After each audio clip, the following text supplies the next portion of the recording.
10 Fascinating Stories from Legendary Mercenaries. It is a common refrain that prostitution is the oldest profession in the world.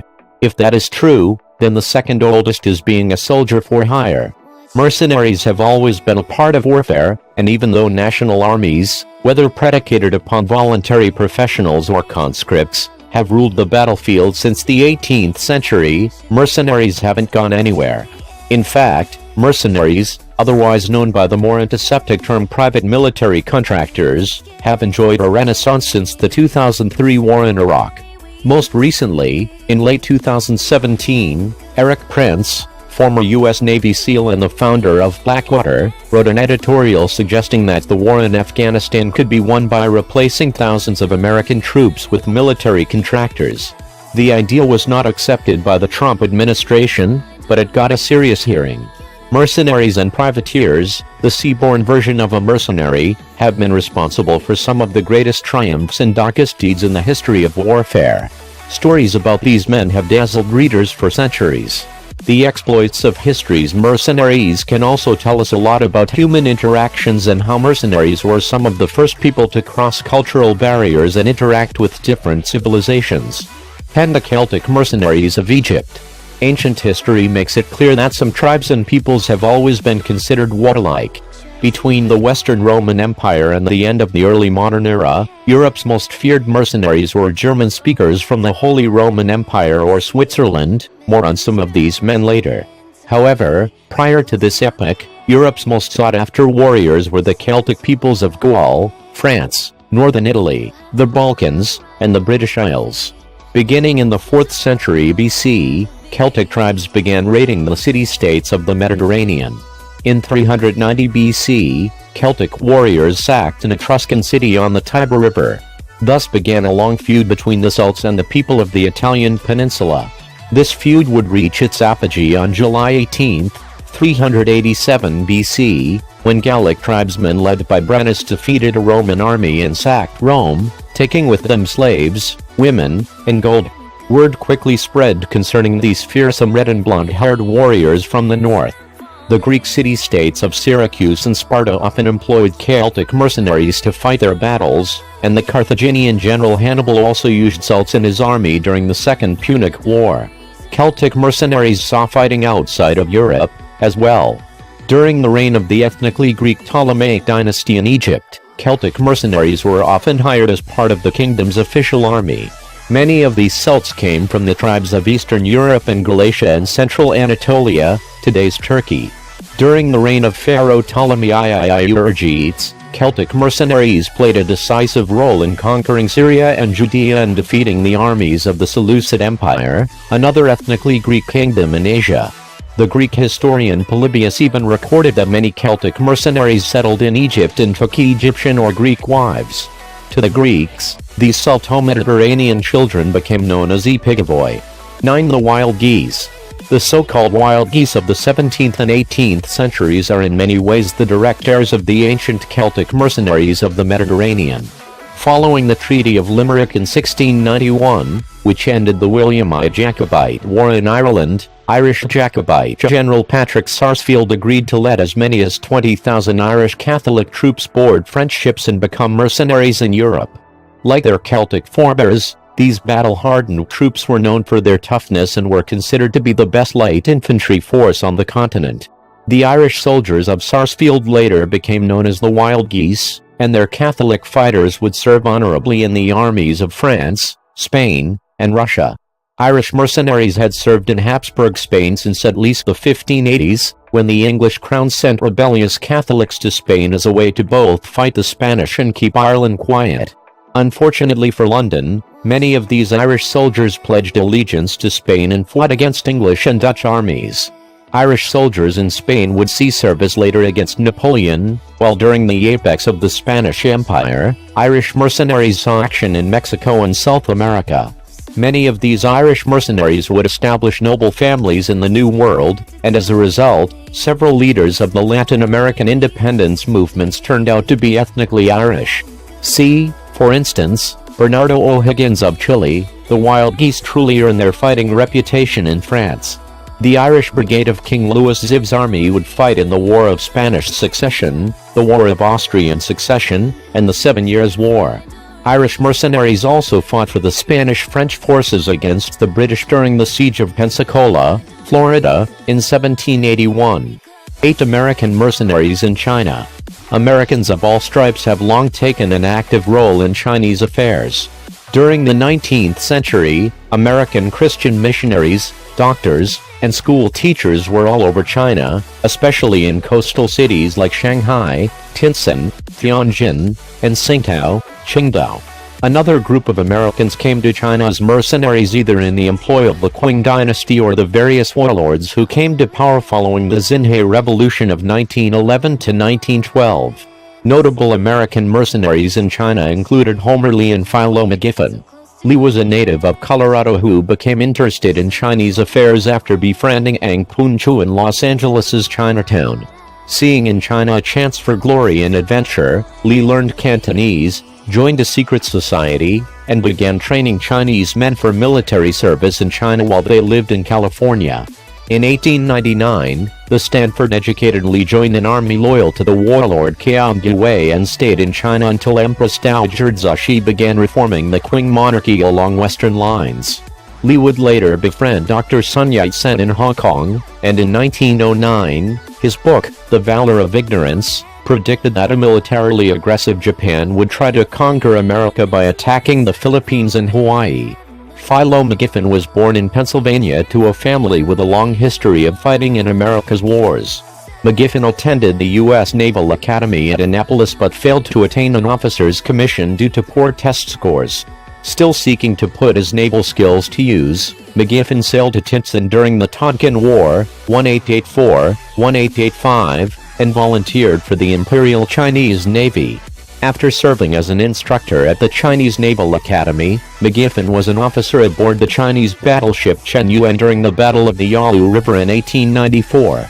Although the Japanese fleet destroyed its Chinese foe, McGiffin's battleship managed to fight on for hours without sinking. McGiffin is pictured above recovering from wounds sustained in the battle. The most famous American mercenaries to ever serve in China were the members of the 1st American Volunteer Group, or Flying Tigers, who served as members of the Chinese Air Force between 1941 and 1942. 7. The Mercenary Revolt in Brazil. Because most of them fight for nothing more than money, mercenaries have shown a propensity to engage in unruly behavior. This is certainly what happened in 1828, when Irish and German mercenaries revolted against the Empire of Brazil, the very government that had hired them in the first place. The roots of this revolt originated in the Cisalpine War between Brazil and the United Provinces.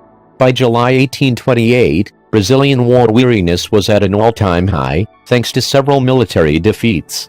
Incensed that the terms of their contracts had not yet been met, 2 battalions of Irish and German mercenaries revolted and took control of a large swath of the city of Rio de Janeiro. Unsurprisingly, violence was used to put this revolt down. A force of 300 Brazilians, 300 French sailors, and 224 British Royal Marines managed to suppress the revolt by killing approximately 150 of the mercenaries. Many of the Irish who survived were sent back to their homeland, while a large percentage of the Germans were sent to live in the remote provinces of Brazil. 6. Swiss mercenaries. Today, Switzerland is synonymous with its pacifist foreign policy. Switzerland simply does not fight wars. However, Swiss mercenaries have been fighting on battlefields since the Middle Ages. The first written accounts of Swiss mercenary companies date from the 13th century, but the fearsome Swiss soldiers of Europe did not become infamous until the 16th century. At that time, Swiss mercenaries fought in the army of King Louis XI of France during the Italian Wars. Between 1516 and 1793, Swiss mercenaries almost exclusively served the French throne as part of an unofficial agreement. The most elite of these Swiss mercenaries were the pikemen. Usually formed into phalanxes, Swiss pikemen used 6-meter, 20 ft spears to devastating effect. In 1386, 1,200 pikemen defeated a Holy Roman army of 6,000 soldiers who had invaded Swiss territory. In 1444, at the Battle of Street, Jacob and Derbers, the French army of King Louis I was routed by 1,200 to 1,600 Swiss pikemen. This was despite the fact that the Swiss were outnumbered 15-1. Recognizing that mobile formations of battle-hardened Swiss pikemen could defeat almost any European army, France and Austria employed them to great effect. Swiss pikemen helped the Spanish and Holy Roman forces to take Milan in 1525. The notoriety of the Swiss pikemen also encouraged the Vatican to hire Swiss mercenaries. The Swiss Guard, a body of Swiss Catholic soldiers, was officially formed in 1506 and still serves the papacy to this day. 5. The Black Army. It was a mostly mercenary army that turned the Kingdom of Hungary from a backwater into one of the most powerful states in Christendom. The Black Army was the idea of King Matthias Corvinus, the so-called Renaissance king who was known for his large library, his scientific work, and his excellent statecraft. Realizing that Hungary needed a skilled military to protect itself from the growing power of the Ottoman Turks, Corvinus taxed Hungarian nobles in order to raise a force of 30,000 mercenaries. These fighters came from Bohemia, Austria, Poland, Croatia, Serbia, Bavaria, and Switzerland. Until Corvinus's death in 1490, the Black Army ruled Central Europe as the premier fighting force in the Balkans and Eastern Europe. The Black Army would eventually lose power in Hungary thanks to the tax legislation of the 16th century. Before that, the Black Army won several notable victories, witnessed several mutinies, and was one of the first European armies to embrace a terrifying new technology, the firearm. 4. The White Legion. In the modern world, Africa has seen the most mercenary activity. Since at least the late 19th century, several African colonies and states have employed foreign nationals to serve as mercenaries in the continent's many bush wars. One of the more infamous mercenary units was the White Legion of the First Congo War.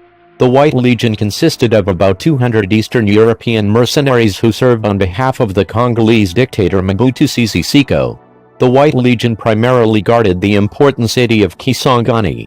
By 1997, it was clear to all observers that Mobutu would not be able to hold on to power, and therefore, the White Legion left the country in that same year after several insignificant battles. Although the White Legion played no role in the outcome of the First Congo War, their presence on the battlefield did speak volumes about how globalized the mercenary trade had become.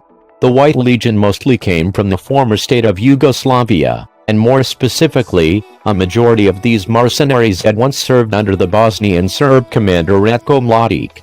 Mladic was nicknamed the Butcher of Bosnia for his gruesome exploits during the Bosnian War of the early to mid-1990s. In 2017, Mladic received a life sentence for war crimes. 3. The Eagle of Brittany. Arguably the best-known mercenary of the medieval world is the Englishman John Hawkwood, the leader of the White Company.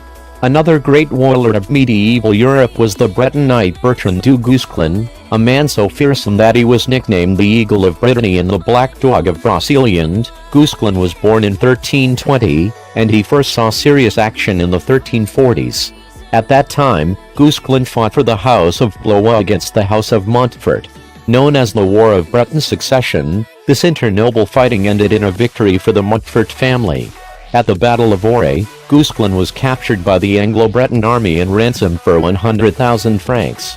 Following his release, Guesclin briefly left France in order to fight as a mercenary in Spain under the command of Count Henry of Trastamara, the future King Henry II of Castile and Leon. Guesclin saw heavy action during the Castilian Civil War, and his Free Company, a medieval term for mercenaries, helped to win the day at the Battle of Montiel in 1369. A year later, French King Charles V recalled Guesclin back to France in order to fight the English army. In that same year, Guesclin was named as the Constable of France, the highest military position at that time. Under Guesclin, French soldiers and mercenary bands frequently defeated the English by employing the Fabian strategy, or the art of avoiding pitched battles in favor of small skirmishes. 2. The Landsknechts. The most controversial, yet most successful, mercenary unit of the early modern era was the Landsknechts, an almost exclusively German force from the mountainous states of the Holy Roman Empire. During the 16th century, the Landsknechts were known for their bloodthirsty ways and their often disloyal behavior. It was reported widely at the time that Landsknecht soldiers would switch sides during battles. What is known about the Landsknecht for sure is that they were created by the Holy Roman Emperor Maximilian I, inspired by the Swiss pikemen used by the French army. Emperor Maximilian began recruiting tough men from places like Swabia, Alsace, Tyrol, and the Rhineland. These men literally stood out on the battlefield because they were exempt from clothing regulations. Thus Landsknecht soldiers became easily identifiable due to their flashy and bright clothing. At the height of their power, the Landsknechts utilized such weapons as the halberd, a poleaxe, a two-handed sword called the Zweihander, and the arquebus long gun to defeat better trained and larger armies. At the battles of Bicocca and Marignano, the Landsknechts defeated the Swiss pikemen. Like their adversaries, the Landsknechts employed squares of pikemen, but these pikemen were flanked by supporting troops armed with halberds, guns, and swords. The Landsknechts also used a tactic called the forlorn hope, whereby swordsmen would run in between pikemen in order to disrupt battle formations. By the time of the Protestant Reformation, many of the Landsknechts had become Lutherans. However, this did not stop many from serving Catholic masters. Similarly, the Landsknechts were not known for their Christian behavior. They almost always traveled with prostitutes, drank hard, and were known to rape and pillage cities if their pay was late. The Landsknechts can easily be summed up by the motto used by their most famous commander, George von Frundsberg: many enemies, much honor. 1-5 Commando. Following the declaration of independence from Belgium in 1960, the Congo dissolved into a horror show of insurgent warfare and racial violence. The left-wing radical Patrice Lumumba tried to become the strongman of the country by squashing all nascent federalist and independence movements. The strongest anti-Lumumba force was the state of Katanga. Katanga was the most economically dynamic part of the Congo, with numerous copper mines and large reserves of cobalt and diamonds. Katanga's leader, Moise Tshombe, was a Christian whose pro-European stance earned him the support of Congo's white population. During the 1961 siege at Jadotville, the Irish soldiers of the UN met violent resistance from many of the whites who had moved to Katanga in order to escape the anti-white pogroms that began during an army mutiny in Stanleyville in 1960. 3 years later, in northeastern Congo, a group of young communists called the Simbas revolted against the central state and took over almost 50% of the entire country. Since the Congolese army proved so inept, Prime Minister Tshombe, Lumumba had been assassinated in 1961, hired approximately 300 mercenaries under the command of Mike Hoare.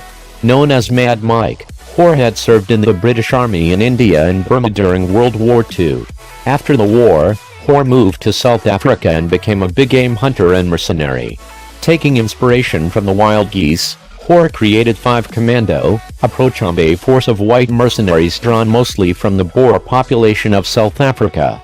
Even today, white South Africans serve as mercenaries all across Africa. 5 Commando, along with other mercenary units, successfully put down the Simba Rebellion by 1965. 5 Commando is one of the most well-documented mercenary units because several journalists, including the South African Hans Germani, served in the unit and documented its many battles against the genocidal Simbas.